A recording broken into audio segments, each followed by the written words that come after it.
Selamat pagi, Assalamualaikum warahmatullahi wabarakatuh. Bertemu lagi dengan Pak Septa, kali ini di mata kuliah Sejarah Nasional Indonesia yang ketiga. Apa yang kalian pikirkan ketika melihat tulisan ini? Nederland en Indonesia, onmastig tussen twee culturen. Bagi kalian mungkin ini akan terasa asing dengan tulisan The Coffee Plantage atau tanaman kopi. Ada aksen yang sangat khas sekali di mana ketika orang menyeduh kopi, kemudian orang tersebut meminumnya dengan gaya dan aksen orang Eropa. Lantas apa yang terjadi sebenarnya di Indonesia pada saat itu dengan tanaman kopi yang begitu banyak yang mayoritas ditanami di Pulau Jawa? Bagaimana kelanjutan dan apa sebenarnya keterkaitan antara kopi dengan pemerintah Hindia Belanda? So, check this out.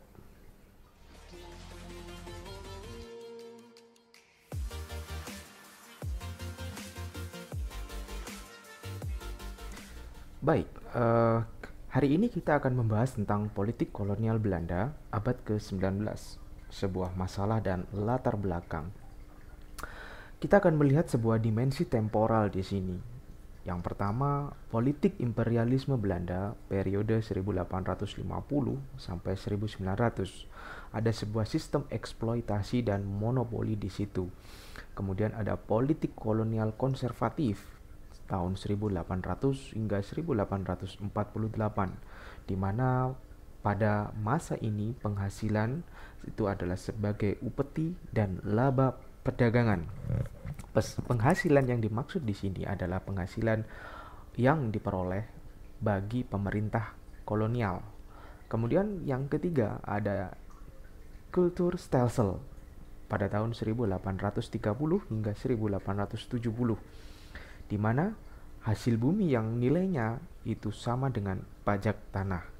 Dan yang terakhir adalah politik kolonial liberal tahun 1850 hingga 1870, di mana politik kolonial liberal ini adalah penghasilan dan pengeluaran dari daerah jajahan harus diatur dalam undang-undang. Nah, ini adalah dimensi temporal yang perlu kalian pahami dan perlu kalian cermati. Karena ini adalah landasan bagi mata kuliah Sejarah Nasional Indonesia yang ketiga. Kita menuju ke slide berikutnya. Main idea bahwa imperialisme berarti perluasan kontrol politik ke daerah seberang dan sinonim dengan ekspansi kolonial. Artinya bahwa imperialisme itu adalah bagaimana negara induk itu bisa mengontrol politik dari wilayah negara jajahannya atau daerah seberangnya. Dalam arti ini sama dengan pengertian dari ekspansi kolonial. Selamat datang. Anda harus melihat lebih jauh untuk memperoleh sebuah makna.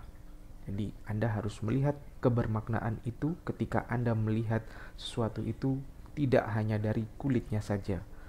Jadi Anda perlu menyelami lebih jauh kenapa politik kolonial Hindia Belanda di Indonesia bisa mengalami perubahan.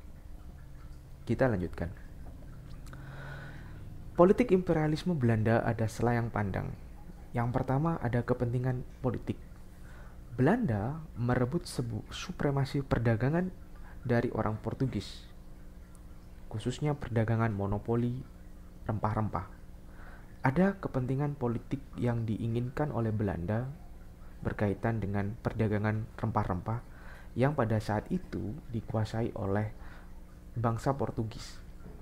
Jadi Belanda ingin untuk mendapatkan supremasi mengenai monopoli perdagangan rempah-rempah di wilayah Nusantara. Yang kedua, pengembangan perkebunan. Pergeseran tujuan utama dari sebelumnya monopoli perdagangan rempah menjadi mengembangkan perkebunan yang hasilnya laku di pasar Eropa.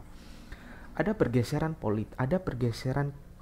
keinginan, kepentingan, di mana sebelumnya Belanda hanya ingin merebut supremasi perdagangan rempah-rempah, bergeser untuk mengembangkan perkebunan yang hasilnya laku di pasar Eropa. Cermati itu. sebelumnya hanya monopoli perdagangan rempah bergeser mengembangkan perkebunan yang hasilnya laku di pasar Eropa. Kita lanjutkan ke yang ketiga, kepentingan ekonomi. Ketika perkebunan dikembangkan, di mana perkebunan tersebut hasilnya laku di pasar Eropa, muncul ada kepentingan ekonomi, di mana ekspansi kolonial sebagai kepentingan kaum kapitalis untuk menanamkan kelebihan modalnya. Berarti ada sebuah kesinambungan dari keinginan monopoli perdagangan, kemudian mengembangkan perkebunan, dan akhirnya bagaimana kaum-kaum kapitalis yang kelebihan modalnya itu bisa menanamkan modalnya di wilayah jajahan. Nah, yang keempat, kapital itu sama dengan ekspansi kolonial. Kepentingan akan pasar baru dan kepentingan mendapatkan sumber-sumber mentah yang sangat penting bagi industri di tanah airnya. Bagaimana jika pasar baru tersebut tidak didapat, atau sumber daya mentah atau sumber-sumber daya alam yang mentah itu yang sangat penting bagi industri yang ada tidak didapat, apa yang akan terjadi? Berarti tidak akan ada penghasilan atau income bagi negara induk atau bagi negara yang sedang mengalami perkembangan tersebut. Kalian coba cermati, pahami kepentingan politik, pengembangan perkebunan, kepentingan ekonomi, dan kapital sama dengan ekspansi kolonial. Silakan dicermati. Jika dirasa tidak mengerti, silakan bertanya. Kita akan melanjutkan. Dari beberapa rangkuman teori yang beredar mengenai politik kolonial Belanda, ada beberapa teori yang bisa Pak Septa rangkum. Yang pertama adalah ekspansi Belanda, itu dengan teori Marxistis, di mana akumulasi kelebihan modal dan kelebihan produksi di negeri Belanda itu harus melakukan ekspansi. Para kaum kapitalis di negeri Belanda yang mengalami kelebihan modal dan di sana mereka kelebihan produksi, mereka harus membuang, harus menyalurkan modal tersebut atau kelebihan produksi tersebut ke negara-negara jajahan. Nah, ini yang dimaksud sebagai teori Marxis. Masih berkaitan dengan ekspansi Belanda. Nah, salah satu teori yang berseberangan dengan teori Marxis itu adalah tidak hanya motif ekonomi yang digunakan untuk ekspansi ke negeri jajahan. Ada perluasan militer, ada perluasan pegawai, ada perluasan politik dan agama, di mana itu juga saling berpengaruh di luar dari akumulasi kelebihan modal dan kelebihan produksi di negeri Belanda. Bagi kaum determinis, kapital atau modal adalah satu-satunya sebab imperialisme dan ekspansi kolonial. Bagi kaum determinis, saya ulang, kapital atau modal adalah satu-satunya sebab terjadinya imperialisme dan ekspansi kolonial. Dan menariknya, ada sebuah fakta tambahan bahwa kaum negarawan itu juga mengembangkan liberalisme, humanitarisme, dan kristianisme, itu yang terkait dengan perluasan militer, perluasan pegawai, perluasan politik, dan agama. Jadi ini adalah teori-teori yang beredar mengenai politik kolonial Belanda di Indonesia. Kita lanjutkan. Fakta menarik, silakan dicermati. Belanda membutuhkan hasil-hasil daerah tropis dan mendapatkannya harus dengan pemungutan upeti. Kenapa? Karena mereka tidak mempunyai barang untuk diperjualbelikan. Perhatikan, Belanda membutuhkan hasil-hasil daerah tropis dan mendapatkannya harus dengan pemungutan upeti. Kenapa? Karena mereka tidak mempunyai barang untuk diperjualbelikan. Bandingkan dengan Inggris, mereka ingin menjual kain tenun sebagai hasil dari revolusi industri. Jadi yang perlu kalian cermati bahwa di Inggris itu sedang terjadi revolusi industri. Nah, revolusi industri ini mendorong jumlah produksinya itu sangat melimpah. Ketika jumlah produksi sangat melimpah, mereka perlu daerah pemasaran. Nah, di Asia, kain tenun tersebut dapat diperjualbelikan dengan harga lebih murah dibandingkan kain tenun buatan penduduk pribumi. Inilah yang menjadi perbedaan penjajahan atau praktik kolonialisme versi Belanda dan praktik kolonialisme versi Inggris. Belanda itu tidak punya apa-apa, ya. Mereka tidak punya barang untuk diperjualbelikan, maka mereka harus mendapatkan barang tersebut dengan pemungutan upeti. Nah, Inggris mereka tidak perlu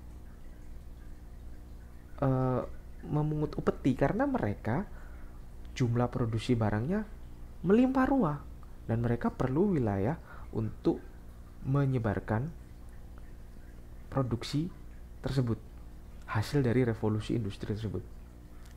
Nah, di slide berikutnya, sesudah didominasi Prancis selama 20 tahun, ya, Belanda tidak mempunyai industri dan modal. Nah, fakta menarik ini. Bagaimana mereka bisa mendapatkan modal?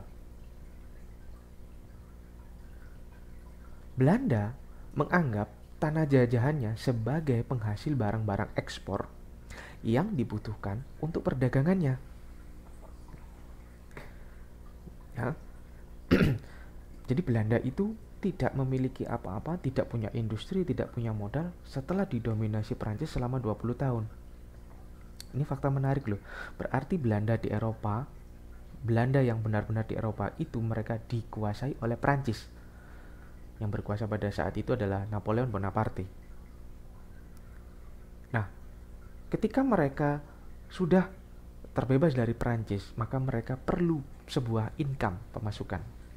Nah, mereka menganggap tanah jajahannya sebagai penghasil barang-barang ekspor yang dibutuhkan untuk perdagangannya. Perbedaan antara Belanda dengan Inggris, kalau Inggris sudah maju karena adanya revolusi industri, jadi mereka menganggap perdagangan lebih menguntungkan daripada pemungutan upeti. Nah, bedanya kalau Belanda menganggap bahwa barang tanah jajahannya itu sebagai penghasil barang ekspor yang dibutuhkan untuk perdagangannya. Nah, Inggris itu menganggap tanah jajahannya sebagai pasar yang menguntungkan. Silakan dicermati. Ini ada perbedaan yang sangat mencolok yang perlu untuk kita kaji. Timeline. Apa yang Anda pikirkan di tahun 1850 hingga 1851? Indonesia sebagai tanah jajahan tergantung pada negeri induk, ya kan? Indonesia sebagai tanah jajahan tergantung pada Hindia Belanda. Nah, cara mencapai tujuan ada perbedaan antara ide dan politik. Ya, antara idenya seperti ini, politiknya itu kenyataan di lapangan ternyata berbeda.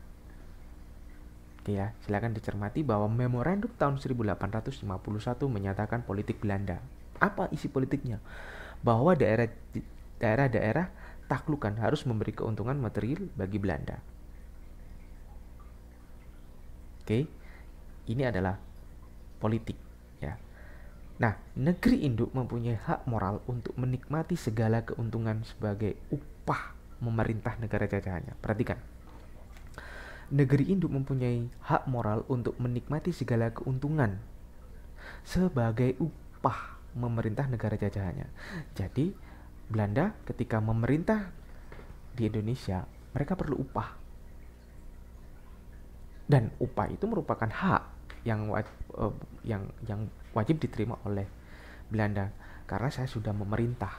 Jadi saya harus mendapat gaji, harus mendapat upah. Apa gajinya? Yaitu tadi, menikmati segala keuntungan dari tanah jajahan. Oke, kita lanjutkan. Nah, ini adalah ideologi politik yang berpengaruh di Eropa. Konten pertama, ada ideologi di Eropa. Liberalisme mulai berkembang di Belanda. Kenapa kok berkembang di Belanda? Karena peran Napoleon yang mengubah struktur politik Belanda. Konten yang kedua. Selain peran Napoleon, di konten yang ketiga itu terpengaruh revolusi tetangga. Belgia, Prancis itu mengalami revolusi. Akhirnya, Belanda yang sebelumnya sistem pemerintahannya monarki konstitusional diubah menjadi demokrasi parlementer. Dari sini muncul kekuatan baru, yakni sosialisme. Konten yang keempat, yang dia itu dianggap sebagai pendekar anti-kolonialisme. Jadi sosialisme muncul sebagai pendekar anti-kolonialisme. Nah, sosialisme ini mengkritik imperialisme. Apa kritiknya? Mereka mengutuk semua politik imperialisme sebagai alat kapitalisme. Nah, konten yang keenam memunculkan bahwa ketika kritik imperialisme itu menjadi sebuah alat politik, maka Belanda mendapat perlindungan dari Inggris. Maksudnya apa, Pak? Ya. Inggris mendesak kepada Belanda untuk melaksanakan sistem perdagangan bebas dan politik pintu terbuka. Ya. Inggris mendesak perdagangan bebas dan politik pintu terbuka untuk berdagang dan membuka perusahaan di Indonesia.